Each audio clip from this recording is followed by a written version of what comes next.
प्रतिस्पर्धी संघातील क्रिकेट सामन्यावरून झालेल्या वादात एका पोलीस हवालदाराची हत्या झाली आहे। ही घटना जळगावमध्ये घडली। कॉन्स्टेबल शुभम अगोणे याच्यावर प्रतिस्पर्धी संघाच्या सदस्यांनी तलवारी आणि क्रिकेट स्टंपने हल्ला केला।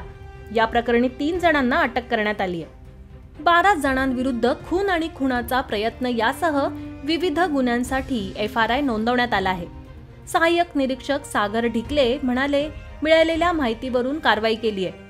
सोमवारी आरोपींना न्यायालयात हजर केलं असता त्यांना रविवारपर्यंत 7 दिवसांची कोठडी सुनावण्यात आली आहे। महाराष्ट्रातील जळगाव जिल्ह्यातील चाळीसगाव येथे प्रतिस्पर्धी क्रिकेट संघातील खेळाडूंमध्ये झालेल्या वादाचं रूपांतर पोलीस हवालदाराच्या हत्येत झालं, अशी माहिती संतोष सोनवणे यांनी दिली। मुंबई पोलीस दलातील 28 वर्षीय हवालदार शुभम अगोणे यांच्यावर प्रतिस्पर्धी क्रिकेट संघातील 10 ते 12 जणांनी तलवारी आणि क्रिकेट स्टंपने हल्ला केला। शुभमचा उपचारादरम्यान मृत्यू झाला। आतापर्यंत 3 जणांना अटक करण्यात आली आहे।